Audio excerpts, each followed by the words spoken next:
సీతారాం గారికి మరొకసారి మా పార్టీ తరఫున కూడా హృదయపూర్వకంగా వినమ్రంగా వారికి జోహార్లు అర్పిస్తూ పదవుల చుట్టూ పరిభ్రమించే ఈనాటి రాజకీయాల్లో మరి స్థిరంగా సిద్ధాంతం చుట్టూ నిలబడ్డ నిబద్ధత ఉన్న నాయకుడు గౌరవనీయులు శ్రీ సీతారాం యెచూరి గారు.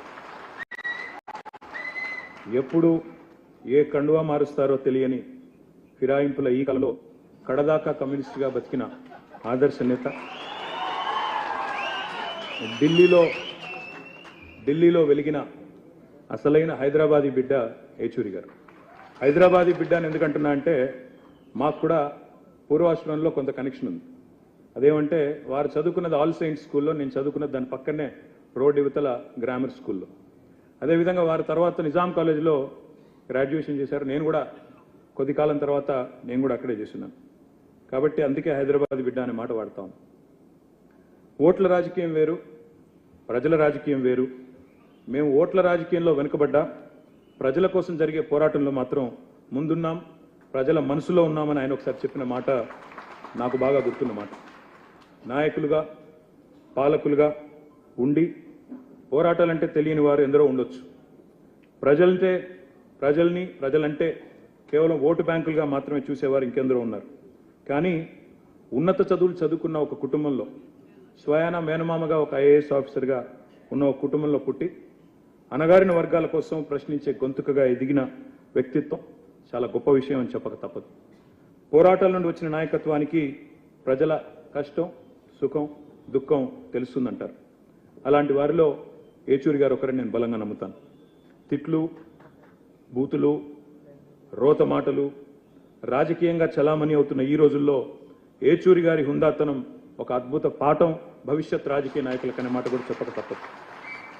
ఎమర్జెన్సీ చీకటి రోజుల్లో జైలు జీవితం తర్వాత భారతదేశంలో ఆనాడు అత్యున్నత స్థానంలో ఉన్న శ్రీమతి ఇందిరాగాంధీ గారి ముందు నిలబడి ఒక సామాన్య విద్యార్థి నాయకుడు ఒక్క మాట కూడా తొనకకుండా మీరు రాజీనామా చేయండి అని మాట్లాడాలంటే ఎంత గుండె ధైర్యం కావాలో ఒక్కసారి ఆలోచించమని చెప్పి నేను కోరుతాను. రాజ్యాంగాన్ని రాజకీయాల కోసం అపహాస్యం చేస్తున్న ఈ రోజుల్లో నిజంగా రాజ్యాంగాన్ని బలంగా నమ్మిన, త్రికరణ శుద్ధితో నమ్మిన వ్యక్తి సీతారాం యెచూరి గారు. Democracy is not just about elections, it is about dissent, debate and the right to question. ప్రశ్నించడమే ప్రజాస్వామ్యం అని గుండెల నిండా నమ్మిన వ్యక్తి యెచూరి గారు. పదవులతోనే కీర్తి వస్తుంది అనుకునేవారు కొందరు ఉంటారు. కానీ పదవులు లేకున్నా ఐడియాలజీ, ప్రజా సమస్యల పట్ల అవగాహన, పనిచేయాలన్న తపన, నిత్యం ప్రజా సంక్షేమం కోసం పనిచేసే ఆలోచన, నిత్యం కొత్తది నేర్చుకోవాలి అనే ఒక అభిలాష ప్రజల మనసులో చిరస్థాయిగా, చిరంజీవిగా నిలబడేలా చేస్తుంది అనడానికి యెచూరి గారి జీవితం ఒక ఉదాహరణగా నేను భావిస్తాను. మా పార్టీలు వేరు కావచ్చు, మా సిద్ధాంతాలు వేరు కావచ్చు. మీరు గతంలో తెలంగాణ రాష్ట్ర ఏర్పాటు విషయంలో భిన్నాభిప్రాయాన్ని ప్రకటించవచ్చు. వారితో నాకు పరిచయం కూడా తక్కువే కావచ్చు. కానీ ఉద్యమాల నుంచి వచ్చిన బిడ్డలుగా మా బంధం రక్త సంబంధంగానే ఉంటుంది. తప్పకుండా ఆ భావన మాలో బలంగా ఉంది. బతికున్నంత వరకు ప్రజల కోసం బతకడమే కాదు, చనిపోయాక కూడా తన దేహాన్ని భవిష్యత్తులో ఈ దేశ ప్రజానీకానికి వైద్యం అందించే డాక్టర్లకు ఉపయోగపడాలనే యెచూరి గారి ఆశయం చాలా గొప్పది. వారు గొప్ప మాట చెప్పారు, when democracy is threatened, silence is complicity.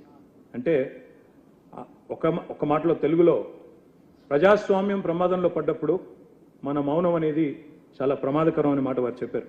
అందుకే ఆయన స్ఫూర్తితో రాజ్యాంగం అపహాస్యమైన ప్రతిసారి ప్రశ్నిస్తూనే ఉందాం, ప్రజా హక్కుల కోసం చేతనైన పోరాటం చేస్తూనే ఉందాం, ప్రశ్నించే గొంతుకలు అణచివేయబడితే వారికి అండగా నిలబడుతూనే ఉంటాం.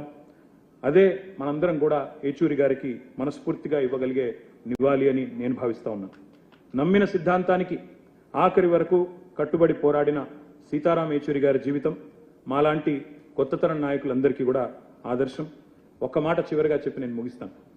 If I ever feel last in the battle, I will look at Sitaram Yechuri Garu for inspiration.